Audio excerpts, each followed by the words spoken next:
I heard it on the news here at home. Uh, did I think it would change anything? No. Uh, Osama bin Laden has been around for decades, like you said. I remember when Oliver North testified in the Iran contraband that he should be killed in President Reagan's administration.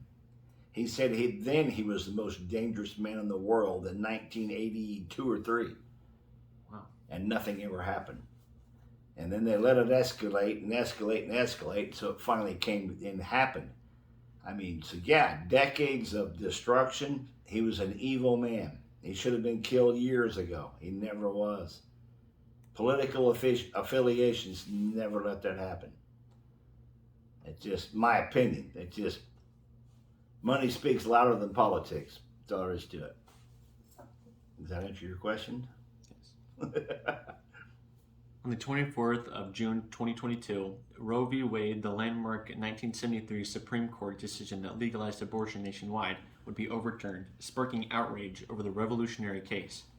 Arguments of violation of human rights and women's rights would arise for both sides of the controversy. Well, that was your phone. It just fell. Great. I have to reread that part. That's unfortunate. That's good. See me? Yep. Yep. Let me reread it. On the 24th of June, 2022, Roe v. Wade, the landmark 1973 Supreme Court decision that legalized abortion nationwide, would be overturned, sparking outrage over the revolutionary case. Arguments of violation of human rights and women's rights would arise for both sides of the controversy. The political spectrum would be once again split over pro-life, the side against abortion, or pro-abortion, the side that supported the right to abortion. When the overturning happened, did you support it? Do you feel the overturning weakened women's rights? I'm still torn. Uh, I think a woman ought to have her own right to make that decision. Um, I don't agree with killing a life, but it's hard to me to make that decision when I'm not involved. Uh, I think that's really between the woman, whoever she's with. Um, I'm torn in half on that. I am torn in half. Right. Former President Donald Trump was indicted by a grand jury in the state of New York on charges of tax fraud and other financial crimes related to his business dealings. The charges stem from a long-running investigation into Trump's financial affairs, including allegations that he misled banks, the tax authorities, about the value of properties in order to secure loans and avoid paying taxes. Trump has denied any wrongdoing and called the charges politically motivated. The indictment marks a significant legal challenge for the former president, who has been the subject of multiple investigations and legal battles since leaving office in January 2021. Do you think his indictment is justified, or do you think it is all a political ploy? Political ploy. Good example is I'm a businessman. You look at what they charge me on taxes for any asset that I own, you try to reduce those taxes on whatever means necessary, and you'll do so. Every businessman in this country does the same thing. He's no different. He's a businessman. So why would it be tax evasion or tax problems when you're trying just to keep the government out? Every businessman in this country does that. There's no way that claim has any valid holdings at all, in my opinion. That is total politically motivated to get him out of office for any reason necessary. All right. The COVID-19 pandemic, caused by the novel coronavirus, has had a profound impact on the world since it was first identified in December 2019. The virus rapidly spread across the globe, leading to millions of infections and deaths, overwhelming healthcare systems, and prompting unprecedented lockdowns and travel restrictions. The pandemic has not only taken a heavy toll on human lives, but also had significant economic and social consequences, with many businesses closing down, job losses, and an increased prevalence of mental health issues. Despite the availability of vaccines, the pandemic continues to pose a significant threat. with new variants emerging and the global response being varied in different countries. Do you feel that President Trump handled the pandemic well? Were you or anyone you know infected by the virus? And were you affected by the pandemic economically? I don't think President Trump could do anything different than we already did. It was an unknown. Uh, they shut down the country. They stopped all business. They did everything. Did I have anybody directly affected that I know? A couple cousins, yes. Loss of life, no. Business wise, yes. It changed my whole business model. I had to take every employee that worked within my office and ensure that they could work remotely from home or they never came to the office. That was in March of 2020 when everybody went remote. And to this day, everybody still works remote. We have less than 5% of our staff that go to the office today. Uh, was it bad? Was it hard to convert? Yes. In the long run, what is the outcome? They're probably saving me money working from home. So I see benefits. Do I blame anybody for it? No. Do I think Trump could have done anything different? No. I don't, because it was an unknown. Kamala Harris is an American politician and lawyer who made history in 2020 by becoming the first woman, first black person, and first South Asian American to be elected vice president on the United States. Born in Oakland, California in 1964, Harris began her career as a prosecutor before serving as Attorney General of California and then as a United States Senator from California. Throughout her career, she has been a strong advocate for criminal justice reform, civil rights, and economic justice. Do you feel that Kamala Harris is a strong candidate for a future presidency, and do you feel she is a strong politician? No. First reason being is she doesn't give straight answers. Second reason being is every political spotlight she should be in, she's there for the wrong reason.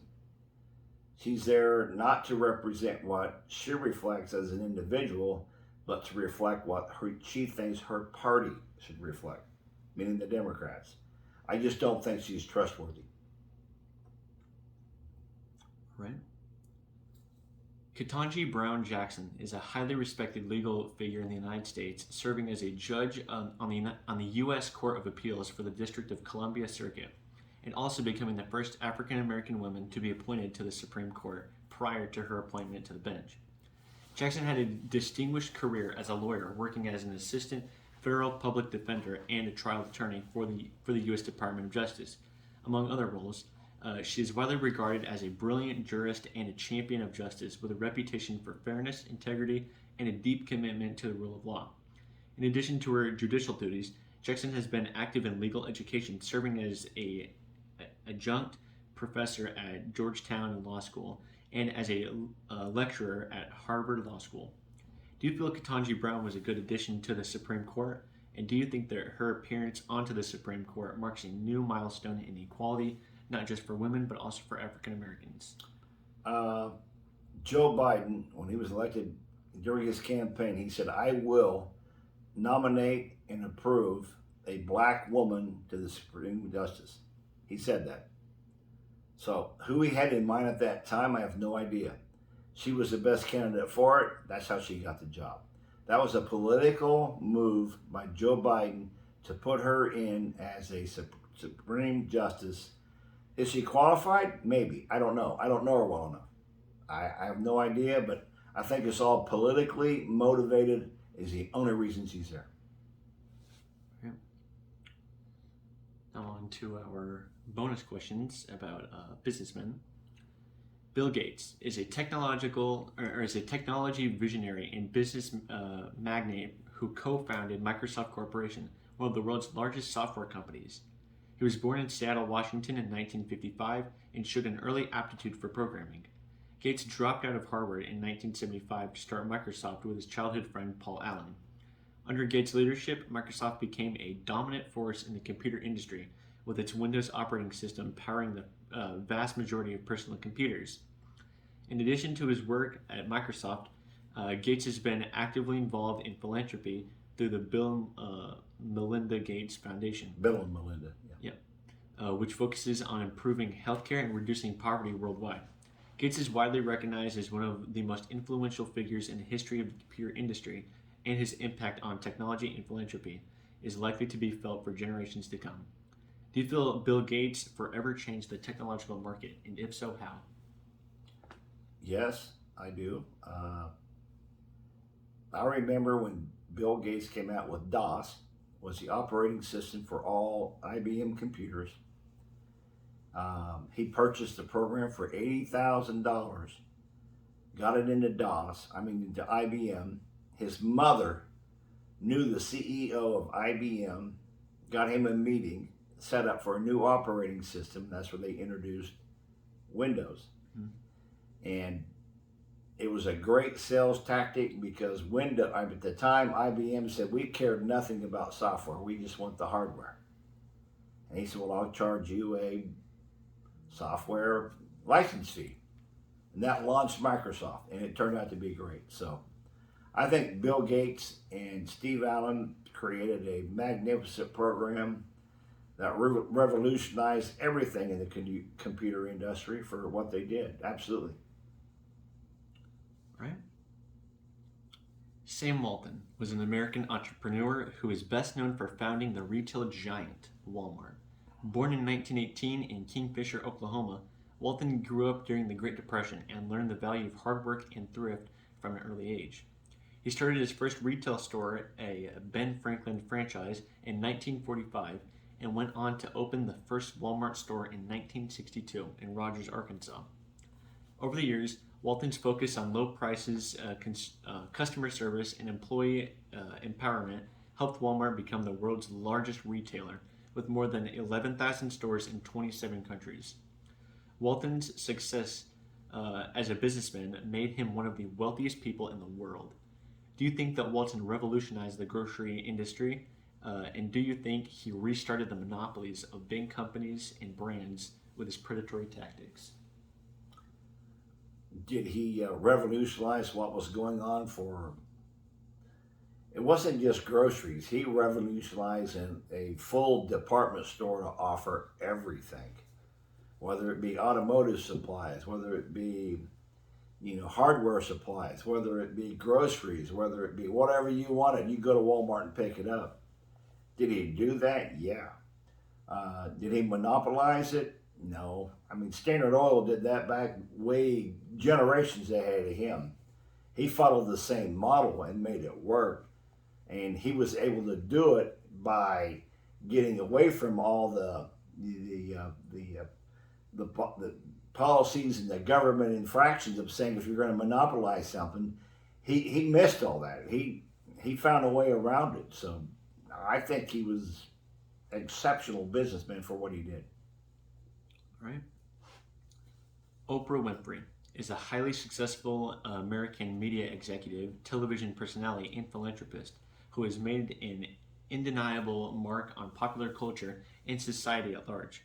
Born into poverty in rural Mississippi in 1954, Winfrey overcame significant obstacles throughout her childhood and early adulthood to become one of the most influential figures in the entertainment industry.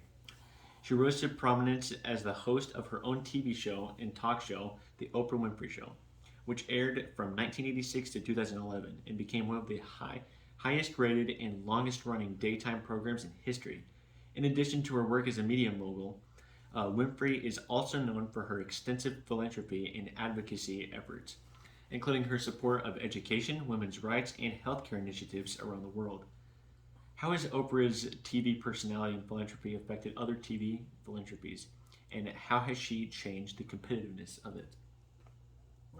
She was a game changer. She took an all-white male audience and changed it to household women, men, everyday people who changed the whole direction and the whole focus on where media should be. She did it all just to say, it was a different approach. It was a different idea, and it lasted for 20 years. So, Ross Perot was an American businessman and political figure who rose to prominence in the 1980s and 1990s. He was the founder of Electronic Data Systems (EDS), a pioneering technology company that he sold to General Motors for $2.5 billion in 1984. Perot became a household name when he ran for president as an independent candidate in 1992, winning almost 19% of the popular vote, and the most for a third-party candidate since Theodore Roosevelt in 1912. Perot was known for his folksy demeanor, plain-spoken language, and a strong sense of patriotism. He passed away in 2019 at the age of 89, leaving behind a legacy as a successful businessman and an influential political figure. Did you like Perot? Do you think Perot's entrepreneurial tactics were good? And could his tactics serve to inspire future entrepreneurs? yes, yes, and yes. Ross Perot came into the election as an independent because he didn't believe what the conservatives or the Republicans were offering. He basically handed Bill Clinton the presidency because he took all the votes away from the Republican Party. I voted for Ross Perot. I thought he had the vision for less government to do what he wanted to do. I thought would be great. It just didn't happen. All his companies have been successful all his life. He was a big influence in the Dallas-Fort Worth area and still is today. So, absolutely. Right. T. Boone Pickens was an American businessman and philanthropist who made a name for himself in the oil and gas industry. Born in 1928 in Holdenville, Oklahoma, Pickens attended Texas A&M University and later began working for Phillips Petroleum. He founded Mesa Petroleum in 1956, which grew into one of the largest independent oil. What is? You don't hear the stove? Shut it off. Back. Up. T. Boone Pickens was an American businessman and philanthropist who made a name for himself in the oil and gas industry. Born in 1928 in Holdenville, Oklahoma, Pickens attended Texas A&M University and later began working for Phillips Petroleum. He founded Mesa Petroleum in 1956, which grew into one of the largest independent oil companies in the United States. Pickens was known for his aggressive tactics in corporate takeovers and was dubbed a corporate raider by some. He also became a prominent advocate for alternate energy sources such as wind power, and his philanthropic efforts focused on education and medical research. Pickens passed away in 2019 at the age of 91, leaving behind a legacy as one of the most successful and influential businessmen in the energy industry. Did you like Boone? And why would he serve, and how would he serve to inspire other entrepreneurs and philanthropists? Yes, I do like T-Bone Pickens. Reason I like T-Bone Pickens is he always loved his beloved Texas A&M. He loved Oklahoma State. The Oklahoma State Stadium is named after him. He donated so much money to them. He had visions far beyond what most people do. He purchased water rights all across the Texas Panhandle. He said that water is going to be the key in the future. And as far as I know, him and his corporation still own all those water rights. They shut down irrigation wells all across the Texas Panhandle just to reserve water. I think his vision is extraordinary. I think he's a great individual. I really do. All right. Thank you. That concludes the interview.